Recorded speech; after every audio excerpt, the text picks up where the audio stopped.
What is up, everybody? Sinestra here, and today we're going to be taking a look at Assault on the Violet Hold. For the final time, we're going to be doing these dungeon guides on Heroic, just so you can get a general look of how the trash and the bosses work. And goddamn, is this instance all about the bosses. The trash is the same pretty much every time you pull it. It's a series of portals that open that you need to make sure that you kill whatever comes out of it. You either get one large mob that spawns lots of little ads, or you get 4 big mobs that you need to make sure that you kill. Other than that, it's the same as it was in the last version of the Violet Hold, back in Wrath of the Lich King. It was boring back then with regards to trash, and it's still pretty damn boring now. Just make sure you're stunning whatever you can, killing stuff as quickly and as efficiently as you can, and making sure that you're moving around to the portals as quickly as you can. Other than that, there's not much really more that we can talk about, other than talking about the changes they made to the Violet Hold. To be honest, they put a whole new boss table in it. There are now eight bosses that can be chosen from. So you kill 3 each time you do the instance. There's some okay bosses in here actually, as you'll see when we come through all of them pretty soon.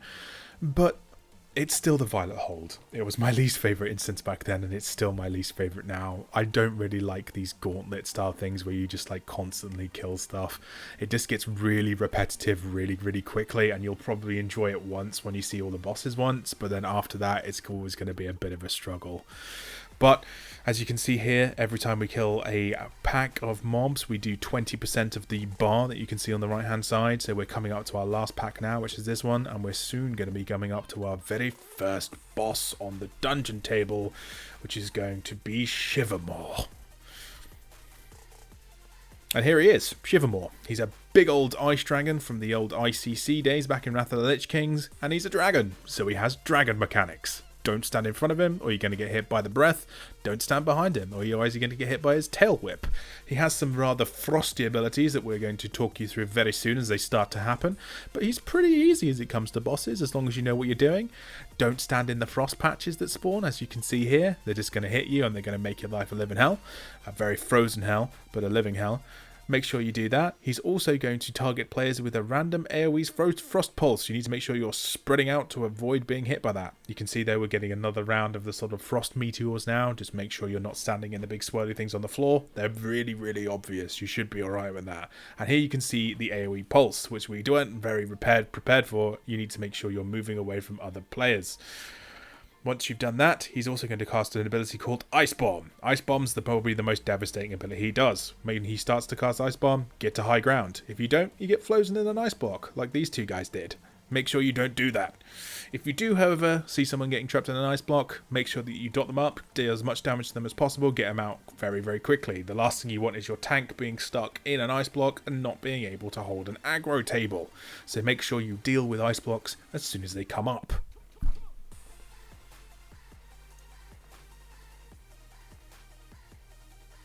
The next boss available on the table is Blood Princess Thelena. She is another ICC favourite kind of boss. She is the vampire queen. She's probably the coolest boss in this place, if I'm brutally honest with you. There's pretty much a simple set of mechanic table here that you need to do. If you did do the vampire boss in ICC, you pretty much already know what to do. She's going to target a player and bite them. Once she bites them, that person's damage and healing gets increased massively. At some point, they're going to get bloodthirsty. You need to make sure you're moving over towards your other players and biting them as well. This can happen a couple of times until pretty much your entire party is infected with the vampiric debuff, but then you're all going to be doing a crap ton of damage and she'll fall over pretty quickly. She's also going to chuck down a blood pool. On heroic and harder difficulties, she is going to spawn a blood globule from this pool. You need to make sure that you nuke that thing down. So as you can see here, I'm just getting bitten, which means that I'm doing a crap ton more damage. And this boss is starting to drop. She does have a very large health pool to sort of like, in CAD's like, compensate for this mechanic. So you need to make sure that if you are the vampire, you're biting people to transfer that debuff so you can speed it up. You can see here we're not being very good about dropping the blood pools, so she's actually healing a little bit when these globules pop up. So make sure that if you do get targeted by the ability or by the blood boil, or if it's like something that you think, that you move the party away from it if you're the tank and things like that. So now you can see that I've gone into a bloodthirst and I have to go and bite somebody. So I've gone and bitten a target. He is now infected, and now you can see the boss is really starting to drop with all of the damage dealers targeted by the vampire buff. She's going down pretty quickly. She's a pretty cool boss. She's probably one of my favourite boss out of this whole instance. Oh no, look at that blood globule though. Is it going to make it? It's going to make it, isn't it? Oh, look, she healed. See, you got to make sure you're killing those blood globules. Nice little void torrent to finish. And down she goes.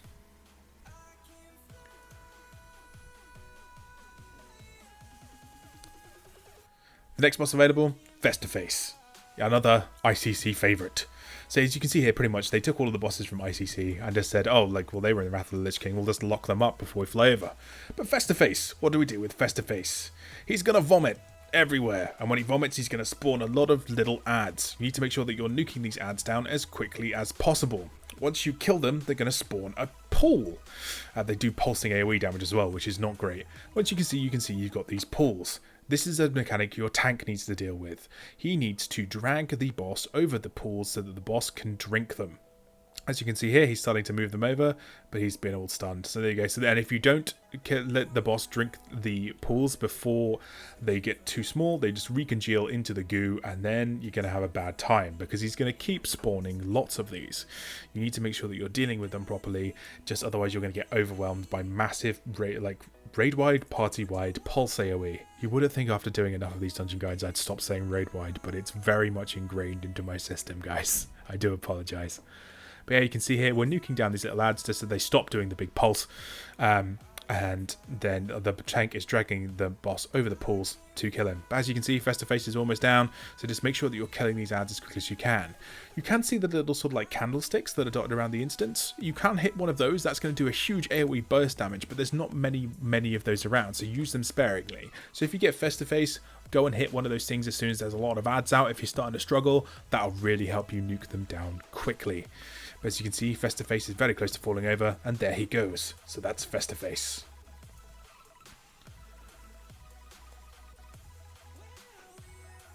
Next up is Maleficent Manastorm. Now, if you know Millhouse Manastorm, this is his wife, and man is she angry with him. As you can see here very soon, she's like finally free of her curse, and who appears on the left-hand side there but Millhouse himself, and he's not very happy that his wife's out and asks us to put her back in there for him.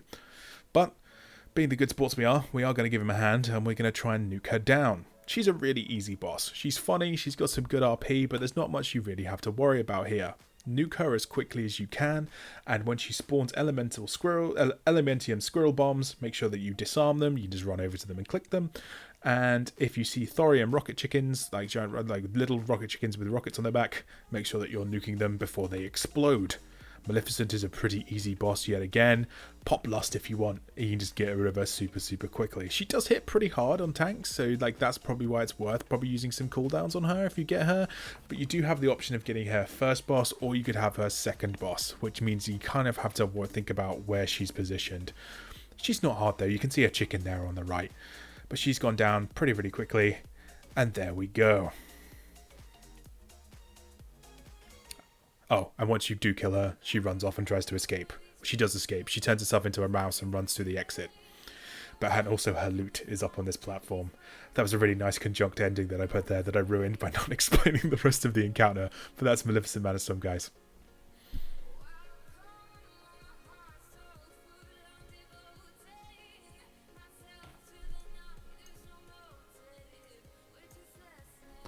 Next up, we have Mind Flayer Kaju.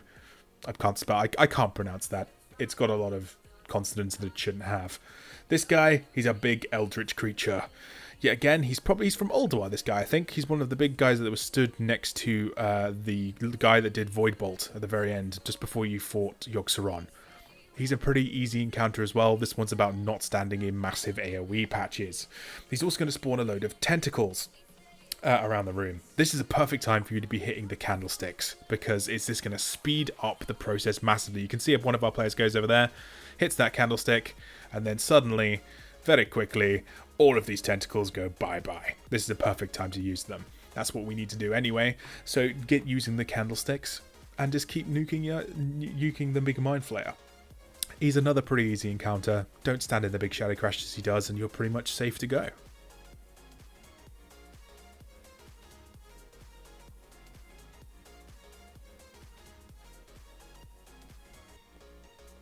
Here you can see spawn another load of tentacles, so I pop over and pop this little candlestick just so we can get rid of them nice and quickly. Speeds up the process so much.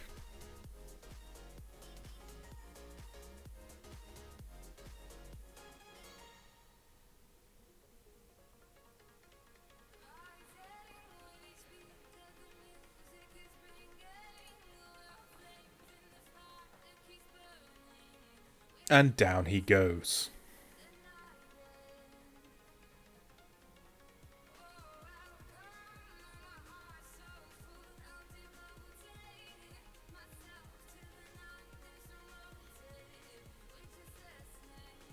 So next up, I would have liked to talk to you about Anubis.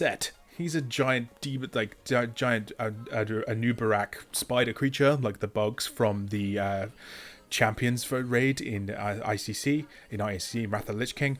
But unfortunately, out of the 15 times I ran this dungeon, I didn't get him once. He's a big bug. He does mandible strike, kill the bads that he spawns, and that's pretty much it. He's a pretty easy fight, I think, from reading the dungeon journal. You'll have to have a go on live yourself with this one. Sorry I couldn't get it. Next up, we have one of the options for the final boss, Sailorn. She's like a big demon bat thing that looks like she's got Kerrigan wings. And she's a pretty easy boss. Make sure as a tank you're facing her away as much as you can, because she does a big old AoE poison spit that you need to not be stood in. Other than that, she's going to spawn these spiders. These spiders target a player and look at them. If the spiders get to you, they explode, doing a decent amount of damage. What you need to do here is turn around and look at the spider. If you turn around and look at the spider, it won't chase you. Unfortunately, we didn't really know that, as you can see, but one guy, the tank's managing to look away from it, and you can see that spider is not moving. He also he puts an AoE poison pulse debuff on players, so just make sure you're not stood around anybody. And then she also does a big AoE grip where she pulls you in and webs you. It's a pretty easy boss for a dungeon. It's just one of the other options. She's pretty easy to deal with, and if I'm honest, she's probably one of the dullest of the bosses in here.